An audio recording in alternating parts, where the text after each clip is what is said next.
Hi everyone. In the week I was asked to speak for a few moments on why believe. Boris had been in the press, in the media, quoting, "The foolish man has said in his heart, there is no God."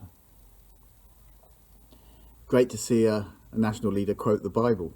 If you Google, "The foolish man has said in his heart, there is no God," it'll come up multiple times before anything else at the moment that Boris has mentioned it. Now, being brought up as a Christian, it was a common worry: is my faith in God real?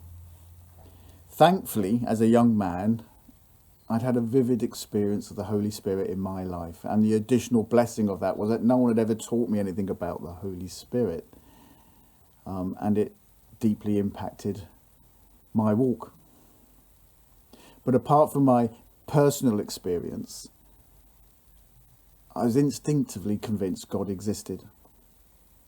But I also like to rationalise my belief with facts and evidence. I intellectually concluded everything did not arise from nothing. Something was always and all powerful, and that something was God. Now, God is outside any human comprehension, and we are in a box of time and space. And there were mind-boggling concepts of eternity, far beyond the constraints and rules of science. Traditional laws of science claim to determine and predict every event. They argue every cause and effect. They state everything is measurable. And it's used, science, isn't it, by modern society to try and claim God does not exist. Now, for me, this world of truth and reality that science had talked about was restricted in this box of time and space. But the real meaning, the ultimate truth, had its foundations outside that box. 50 years ago, when I was somewhat younger, quantum physics was just starting to be grappled with. Einstein, a few years earlier, had unwittingly levered the top off that box with his theory concerning relativity.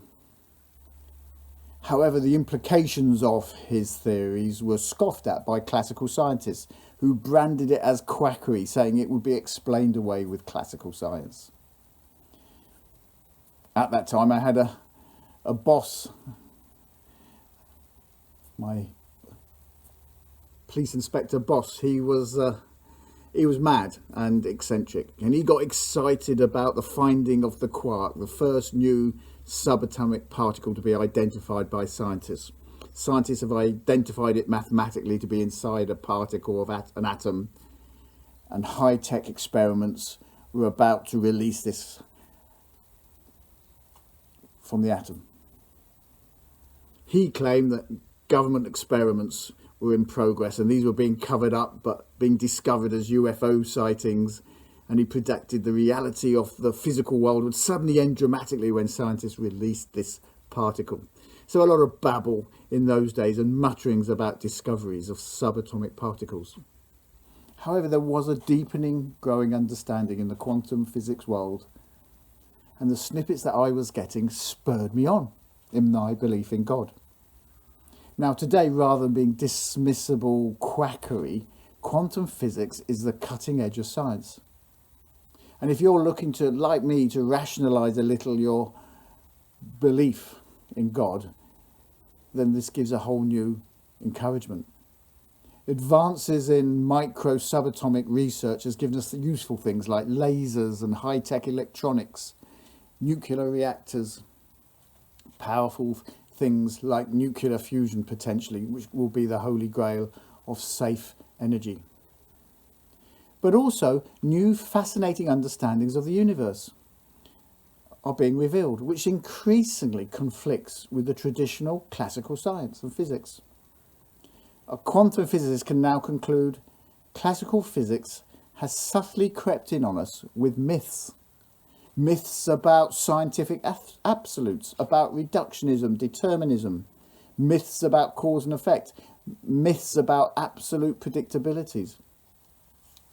Even Einstein's law of speed of light has now been completely challenged.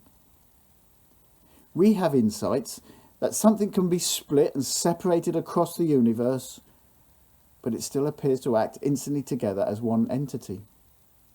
A particle only exists when you look, some are concluding. It's not there when you are not looking, leading to one physicist saying the moon is demonstrably not there when nobody looks. Observations not only disturb what is being measured, observations produce the result being looked at. And a particle can be in more than one place at one time. An influence in one place causes an effect somewhere else in the universe, instantly, with no bounds on distance and time. So, quantum physics conclusively shows classical science is limited. It does not apply to everything. It is restricted. Science has created myths. We've all been taken in by them. Some renowned scientists are now finding it takes more faith to believe the universe was created from nothing, by nothing, and is held together and ordered only by the laws of science than it is to believe in the existence of God.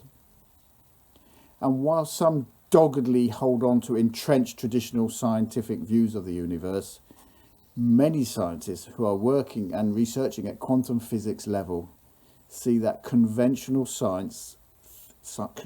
scientific thinking no longer applies. Nothing is certain. It makes more sense to believe in an eternal God. Some of the world's cleverest scientists' minds believe in the existence of God, and many others at least do not scoff or discount this as a reasonable option.